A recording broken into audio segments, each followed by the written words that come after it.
Vous savez qu'on présente donc une série de fiches qui s'appelle Sécurité et sérénité en voyage et qui vous permettent de prévenir et guérir tous les problèmes qu'on peut rencontrer, tous les risques qu'on peut rencontrer qui concernent notre sécurité en voyage. Et un cas qu'on doit prévoir qui peut arriver en bas de chez vous quand vous êtes à la maison, donc qui peut forcément peut-être arriver en voyage, c'est de se faire agresser avec violence, peut-être avec un flingue ou un couteau. Ça peut arriver en France, ça peut arriver à l'étranger. Donc, il y a toute une procédure qu'on présente dans ces fiches, dans la fiche qui est réservée à ce risque. Mais dans cette vidéo, on voulait vous présenter déjà quand même des précautions minimum pour pouvoir sécuriser ce qui vous permet de vous retourner si ça devait vous arriver. Parce que c'est vrai que si ça nous arrive quand on est, en l'occurrence en France, dans notre pays, dans notre ville, c'est un petit peu plus facile pour réagir, pour trouver des solutions. Mais par contre, quand ça nous arrive, quand on est à l'étranger, quand on est en vacances ou quand on voyage à plein temps, comme nous le faisons, nous, c'est vrai que c'est un petit peu plus compliqué de suite de pouvoir se retourner, de trouver des solutions pour s'en sortir quand on nous a volé notre argent, nos papiers, notre carte d'identité, nos passeports. Nos passeports. Donc voilà, donc c'est vrai qu'il faut aussi penser à cela et se dire que quand on est à l'étranger, on est encore plus fragilisé par rapport à ça et qu'il faut donc tout prévoir quand même pour ne pas se retrouver dans une situation assez compliquée et parfois difficile à gérer. Ben, l'idée c'est pour ne pas avoir à paniquer, parce que si on commence à se dire ça en fait, on ne part plus, on ne voyage plus, on se dit si ça m'arrive, je vais me faire braquer, je vais me faire... En fait, l'idée, elle n'est pas de se dire que ça va arriver. L'idée, elle est de se dire, je suis tellement bien préparé que si ça arrivait, même ça, que c'est une des choses, bon, il y a des choses encore pires peut-être, mais c'est une des choses quand même graves.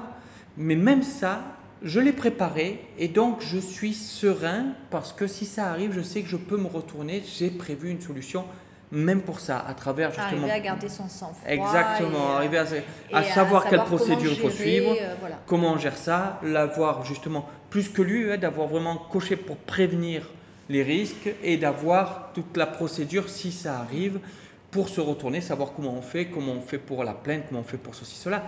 C'est rassurant de savoir que voilà, j'ai préparé ça, j'ai prévu le coup, si ça arrivait, j'ai un plan pour m'en sortir. Déjà, donc dans ce plan, c'est ce qu'il faut sécuriser au minimum, c'est d'avoir un peu d'argent, que ce soit une grosse coupure en euros et une grosse coupure en monnaie locale en fait, et une copie des passeports, parce que les passeports, c'est le sésame, quoi, je veux dire. Donc déjà ça c'est le grand minimum qu'il faut avoir pu sécuriser, même quand on est en transit. Bien sûr que quand on est à l'hôtel, on peut laisser les passeports ou les copies des passeports, hein, on vous présente tout ça aussi, dans la chambre d'hôtel ou dans sa résidence, dans le coffre de l'hôtel par exemple. Mais on peut être un moment en transit, manque de peau, ça arriverait à ce moment-là, où on change de ville, donc avoir une sécurité. Toi, au niveau de... Tu caches donc... Alors, c'est vrai que pour nous, les femmes, c'est pas toujours évident parce en général, on a un sac, on a souvent ou un sac à dos ou un sac à main. Il faut donc trouver une solution pour cacher un petit peu d'argent, pour cacher les copies des passeports. On peut avoir des vêtements qui sont un peu près du corps, donc c'est pas toujours évident. Et la solution que j'ai trouvée, c'est au niveau d'une brassière, donc un soutien-gorge mais en forme de brassière, qui est très près du corps.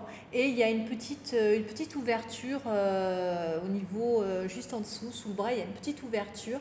Et on peut glisser dans cette ouverture un petit peu d'argent et une photocopie des passeports, par exemple. Et ça ne se voit pas du tout. Donc ça, on vous mettra le lien vers des magasins, une boutique qui vend cela sur Internet. Nous, on l'a acheté en boutique physique quand on était en Asie. Mais voilà, ça se trouve dans cette boutique, vous verrez, il y a des modèles et c'est vraiment très pratique. C'est près du corps et ça ne se voit pas du tout. Mais ça sécurise déjà le minimum. Voilà, et au moins ça sécurise en tant que femme de se dire d'avoir un petit peu d'argent sur soi. Et d'avoir au moins une... Voilà, admettons que tu te fais braquer, le type il dit donne-moi ton sac à main par exemple. Ton sac, il y a ton, mais tu as au moins, on parle aussi dans la fiche des pochettes secrètes, il y a des pochettes secrètes qui s'accrochent, d'ailleurs il y en a une qui s'accroche directement à la brassière et qui permet de sécuriser pour les femmes la carte bleue, même pourquoi pas le smartphone, et de l'argent, quoi. Mais en tout cas, en voyage, ce qu'il faut, c'est multiplier les endroits où vous cachez de l'argent, en fait. C'est d'avoir à plusieurs endroits possibles, comme ça, l'argent caché et les copies des passeports. Pour les hommes, moi, la solution que j'ai choisie, en fait, pour avoir de quoi sécuriser, toujours pareil, une grosse coupure, en fait, en euros, une grosse coupure en monnaie locale, je mets, et copie des passeports. Bon, moi, j'ai mis les copies des passeports, de 3 passeports, en fait. Je vais vous montrer. Alors, hop, c'est ici, vous voyez, j'ai une ceinture qui a l'air d'une ceinture tout à fait normale, hein, et qui en fait, je vais peut-être pas me déshabiller directement là, mais qui a, mais le problème c'est que je vais défaire aussi la pochette secrète que je vais montrer après. Bon, ici vous avez, hop, une fermeture éclair qui permet de cacher, vous voyez, des copies des passeports et de l'argent pour avoir de quoi se retourner. Et ça en fait, vous l'oubliez complètement. L'idée, encore une fois, c'est pas de se traumatiser tout le temps. L'idée, elle est que ça, c'est votre ceinture. Vous ne pensez même plus tout le temps, j'ai, attention, ma pochette secrète, j'ai ceci, j'ai cela. Non, ça devient en fait ta ceinture. Ça devient ta ceinture normale. La ceinture normale. Et si un jour au moins il arrive quelque chose, eh bien, tout simplement, grâce à ça, eh bien, vous pouvez vous retourner. Vous savez que vous avez ça qui sécurise. Et d'ailleurs, accrochez. En fait, ce que je voulais dire, c'est qu'il faut que ça devienne, que ça fasse complètement partie de votre quotidien. Qu'il ne faut pas se dire avant de sortir, j'ai mis ma ceinture anti-vol.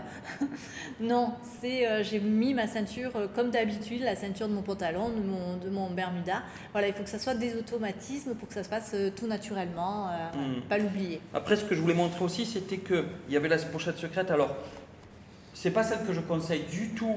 Non, là on a fait avec ce qu'on a trouvé. Dans la fiche, parce que dans la fiche, elle se commande sur Amazon. On la commandera là, on ne l'a pas trouvée en Asie.